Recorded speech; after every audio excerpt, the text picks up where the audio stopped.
Sejam bem-vindos ao programa Envelhecer na Paraíba. Eu sou Maria Clara e hoje nós vamos conversar um pouco com a professora e doutora Ieda Duarte, que veio da Universidade de São Paulo justamente para falar um pouco sobre o que é o SAB, para que a gente compreenda melhor sobre o que nós vamos tratar nos nossos próximos programas. Boa tarde, professora. Boa tarde, Maria Clara. Boa tarde a todo mundo. Muito obrigada pelo convite, muito obrigada por estar aqui. Antes de falar um pouquinho o que é o SAB, né, que fica o SAB e tal, SAB é uma sigla de uma grande pesquisa que tem agora 18 anos que a gente faz em São Paulo com os idosos de São Paulo, que se chama Saúde, Bem-Estar e Envelhecimento. Daí as iniciais deste nome comprido virou SAB. Aí todo mundo que trabalha com SAB nós chamamos de sabidos, não é porque eles sabem mais, mas é só porque eles trabalham com SAB, tá? O que é pesquisa, na verdade, né? A ideia é, todo mundo que estuda, está na universidade, trabalha no meio acadêmico, etc., adquire um conhecimento mais sofisticado. Mas este conhecimento, quem fornece são as pessoas, tá? São as pessoas das suas casas, são as entrevistas que elas dão, são as conversas que elas fazem. É a partir desta informação, que é a informação mais rica que existe, que toda a academia, que a gente chama, que são as universidades, constroem as coisas que elas falam, e a política pública usa isso como uma ferramenta para construir as leis, as portarias e as políticas públicas voltadas para as pessoas. Então, as pesquisas, uma parcela boa das pesquisas tem uma finalidade grande de influenciar a construção das políticas públicas para a melhoria da qualidade de vida da população, né? O SAB nasceu com essa intenção, o SAB de São Paulo nasceu com essa intenção. Ele queria conhecer quem eram as pessoas de 60 anos e mais que residiam na América Latina, na verdade, nos países do Caribe para baixo, envolvendo toda a América do Sul, né? Por quê? Porque esta região está envelhecendo muito depressa. Eu estou tendo cada vez mais pessoas com 60 anos de idade ou mais presentes na população. Mais rápido do que aconteceu em países como Europa, Japão, Estados Unidos, Canadá, que demoraram bastante tempo para isso acontecer.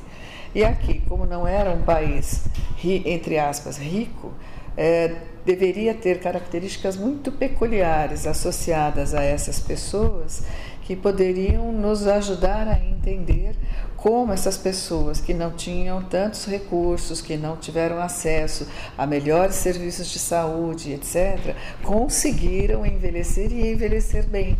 Então, a informação que eles podem nos dar é importantíssima. São eles que nos ensinam, nós aprendemos com eles. É isso que a pesquisa significa neste momento.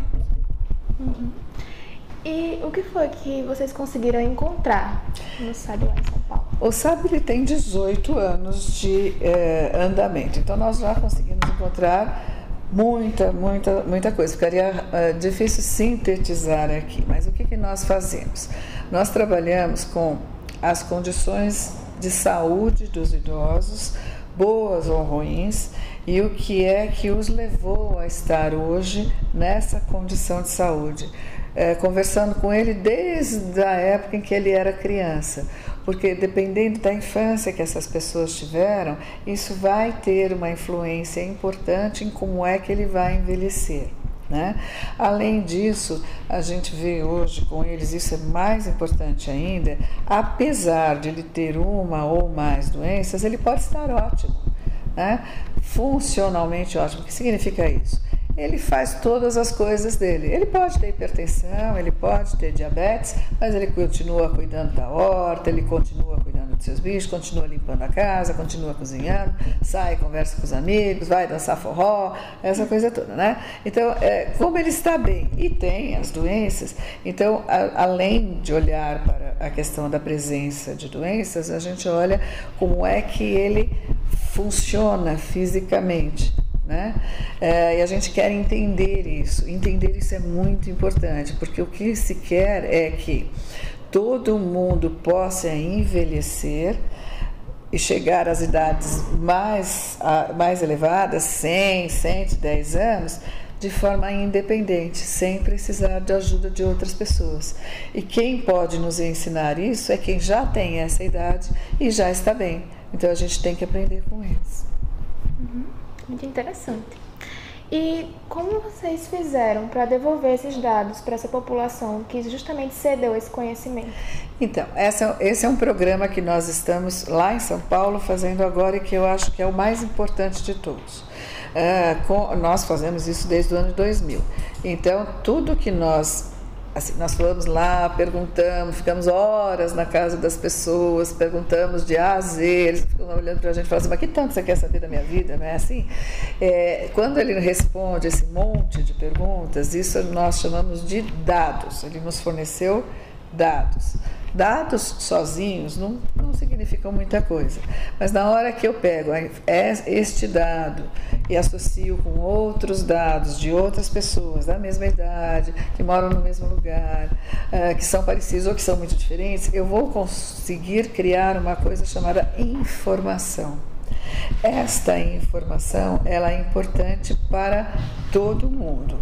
Ela é importante para a própria pessoa que forneceu, porque às vezes nem ele sabe o quão importante é aquilo que ele está me contando. Tá? Então ele me contou lá que a mãe ensinava quando ele era criança a usar um chá de uma forma tal, e hoje eu vejo que ele tem uma condição de saúde muito melhor. Daí a gente vai olhar essa informação com mais outras informações que ele me deu da vida dele, juntar tudo isso e talvez isso nos ajude a compreender que contribuição fundamental foi essa que a mãe dele, na infância dele, fez para que hoje ele seja um idoso que está super bem. Então, juntar todos estes dados e transformar isso numa informação. Mas isso não tem que ser bom só para ele, isso tem que ser bom para ele e para todo mundo, não só das pessoas que vivem na mesma cidade, no caso de vocês, na cidade de Brejo de Santos, mas para todos os idosos que possam utilizar da mesma informação. Só que as pessoas da universidade, os cientistas, a academia, têm um jeito próprio de falar. Um cientifiquez, que a gente fala, né? Então eles falam uma língua que às vezes nem eles mesmos entendem, né? O que a gente precisa, e é o mais importante, é devolver esta informação para quem nos deu, de uma forma que ele se aproprie dessa informação, porque a informação foi ele que me deu, tá? E ele use em benefício dele mesmo. Aí ele vai saber o que é realmente melhor para ele, por que é que ele está bem, como ele contribuiu com todo mundo para estar assim, e daí quando ele for ao médico, quando ele for ao fisioterapeuta, quando ele for no dentista, quando ele for conversar com qualquer profissional de saúde, ele vai dizer para o profissional, então, o senhor está falando que eu tenho açúcar no sangue, mas olha, é por isso. Ele sabe, tá? Então ele não é uma pessoa que vai só receber informações, não, ele construiu essa informação. E se esse médico está lá hoje prescrevendo um remédio qualquer para ele, é porque outras pessoas antes dele fizeram o que ele fez. Deram várias informações para que as pessoas juntassem esses dados todos e transformassem em alguma informação útil que pudesse ajudar quem tinha o mesmo problema. Às vezes as pessoas têm um pouquinho de dificuldade de entender, até porque ninguém explica, o que é que você vai fazer com esse monte de perguntas, não é isso? Isso precisa ser entendido. Ninguém melhor que ele para dar a informação. A informação que ele nos dá, ela é um diamante, tá? E com essa informação nós podemos melhorar as condições de saúde das pessoas, mostrar o que falta para quem pode fazer serviços e programas que possam atender essas pessoas de forma qualificada, porque daí eu não estou discutindo eu acho que, eu estou dizendo este grupo de pessoas, com este grupo de pessoas, eu consegui chegar nesta informação. E não é o que eu acho, é o que é. E aí eu não tenho por que discutir. Já que assim é, a gente tem que ajudar. a gente tem que intervir, a gente tem que construir serviços. É com esta informação que a gente pode mudar as políticas governamentais para que essas políticas sejam de verdade voltadas para o benefício das pessoas idosas, para que eles vivam uma vida longa e boa, com boa qualidade de vida, com bom cuidado, com boa assistência, até que Deus o chame, para quem acredita em Deus. Não é isso? Eu não tenho que morrer sofrendo. Eu tenho que ser feliz até a hora que eu cumprir o meu objetivo de vida nessa vida. Muito obrigada, professora, por esclarecer para a gente o que é o Projeto SAB, o que é a importância da pesquisa e da devolução dessas informações para as pessoas. Muitíssimo obrigada mesmo. Eu que agradeço a oportunidade. Quem sabe um dia eu vou lá conhecer Brejo Santos, vai ser um prazer enorme conhecer a cidade. Tá bom?